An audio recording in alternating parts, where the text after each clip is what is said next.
So welcome to the webinar about the new EFAS extended domain. My name is Elinor Andersson, and I'm part of the EFAS Dissemination Center. This presentation is based on the EFAS upgrade for the extended model domain technical documentation. So, this is an overview of this presentation. I will start with an introduction about the major changes in the new release. And then I will talk about upgrades in meteorological and hydrological input, in LISFLOOD static input maps, in the hydrological model LISFLOOD, in the model calibration, in other related EFAS projects, and finally forecast skill score evaluation. There are two major changes with this new release. The first one is that there's been a change in the geographical projection used in EFAS to an Inspire compilant projection. And the second part is, of course, a change in the geographical limits of the surveys to include more river basins located in the eastern and southern neighborhood countries of the European Union. And as you can see in this picture, there's been quite a big extension of the area. The release date of the new domain has been postponed to May 16, 2018. So it will happen in about a month. So first I'm going to talk a bit about the changes and upgrades in the meteorological input. And the first change is a new interpolation scheme that we talked about at the annual meeting. Spear map is used instead of the inverse distance weighting, IDW. And spear map takes the clustering of stations into account. It generates grids more reliably and with lower overall uncertainty. And it's robust to locally higher density of input data. There's also been a change in historical meteorological input. 4 different meteorological data sets have been included for the historic meteorological input, in addition to the station data, of course. And the data source depends on availability in the area. The ERA interim GPCP corrected data sets is used in the southern and the eastern border of the model domain and in Iceland, as you can see on the picture to the right. And this is due to lack of meteorological observations, so it could be changed if we get more data. The third change is a change in real-time meteorological input. We have more data providers, and there's been an inclusion of the INCA Analysis Austria gridded dataset.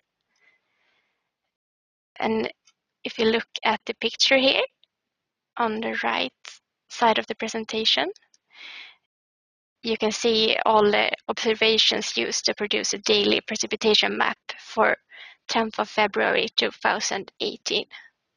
So it's lots of stations, and the different colors represent different precipitation amounts.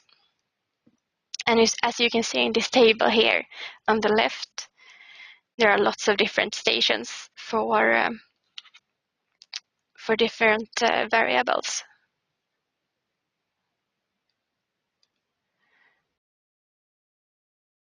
There's also been an update in the hydrological input.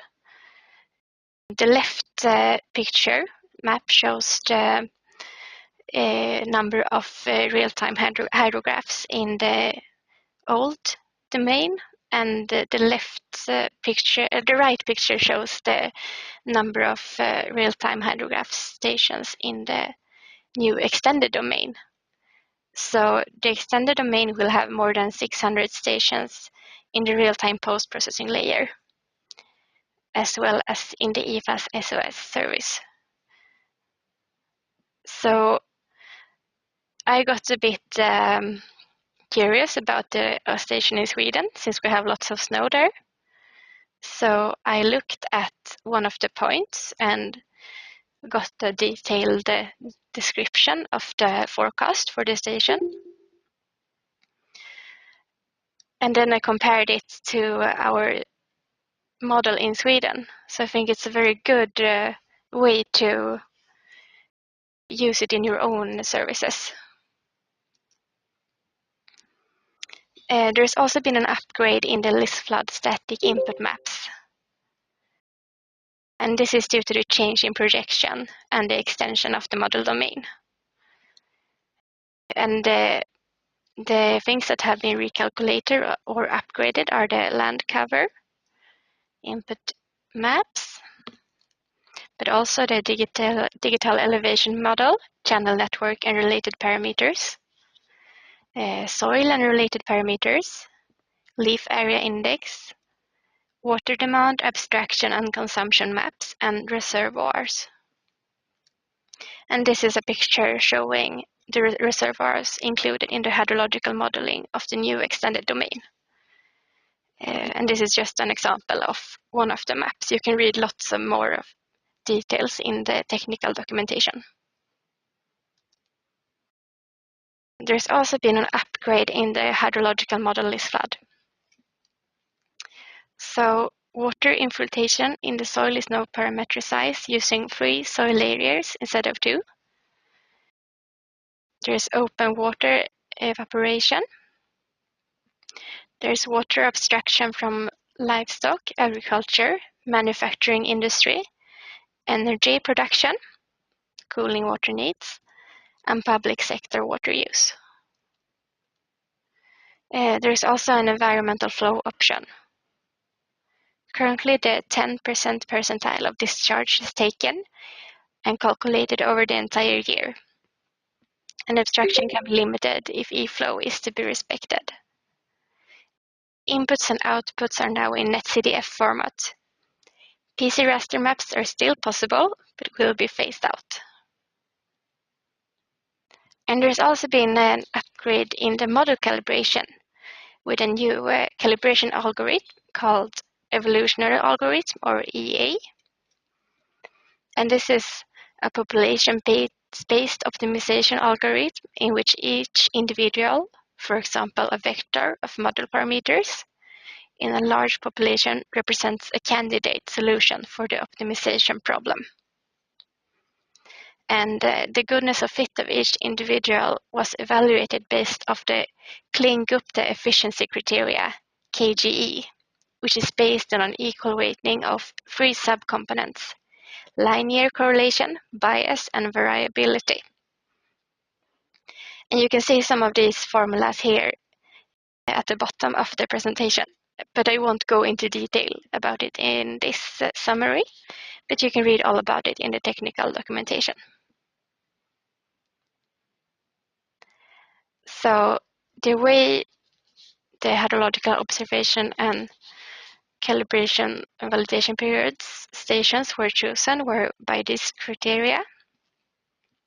The drainage area had to be larger than 500 square kilometers, and there had to be a minimum of 5 years with daily discharge data within the period of January 1919 up to December 2014.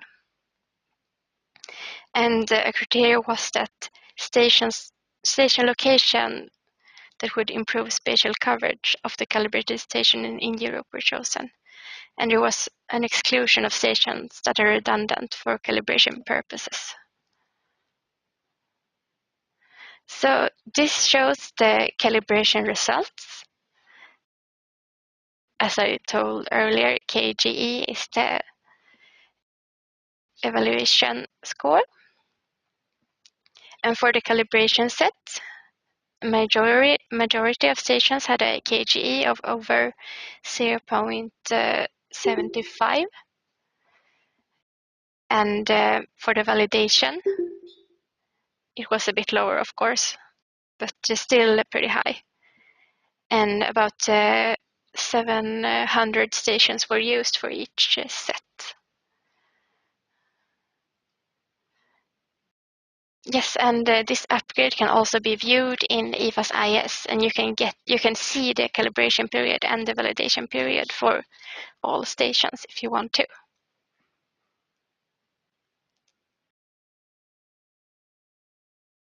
So this is a summary of the hydrological skill of EFAS at the calibration locations. And this map is also available in the new extended domain. And the color coding denotes the quality of the KGE during calibration, which is the left half of the square, and validation, which is the right half of the square. So the more dark green, the better the model is, basically.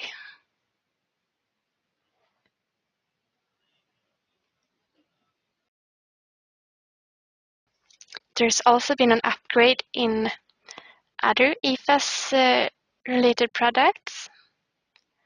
There are updated simulated return periods from 1990 until 2016, and this excludes simulations from 1990 because it's the model warm-up phase. And these maps show the simulated discharge associated with a 100-year return period in cubic meters per second. And the red and green parts here show the large rivers.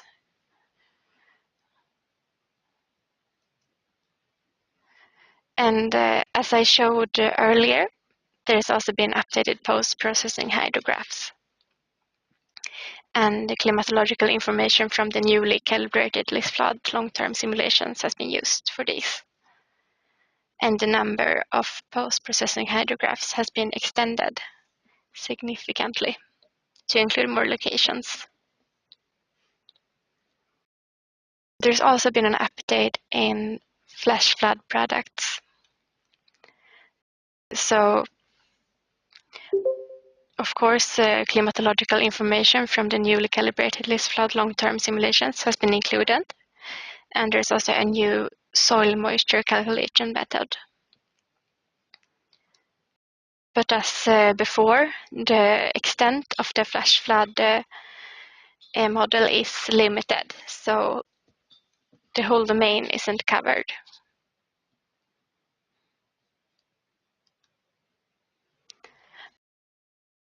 Another upgrade is in the seasonal forecasts. There's been a switch from ECMWF to the new system 5 seasonal forecasts, which is abbreviated as CEAS5. This has a much higher spatial resolution with 36 kilometers compared with 80 kilometers. It has a better ocean model, and it has a 25-member hindcast period compared to only 15 members in the old version.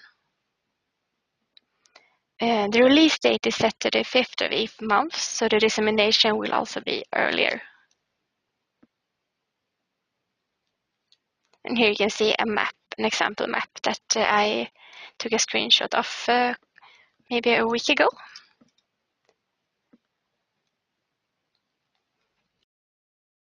There's also been updated flood hazard and impact assessment, and it's run using the latest LISFLOOD climatology. And additional flood simulations have been carried out to produce flood hazard maps for the new areas covered in EFAS.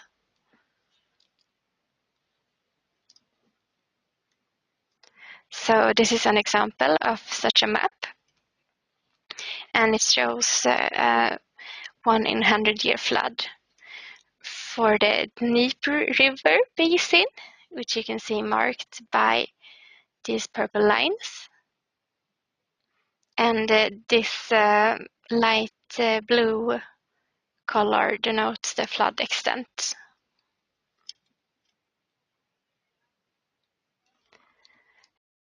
There's also been a forecast skill score evaluation with new skill scores presented on a more interactive and dynamic way.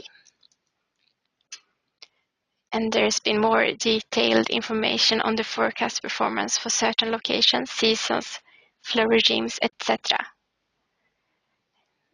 The new changes will be released with the new EFAS web interface and not in the release of the extended domain. So there will be some time before you can see these changes.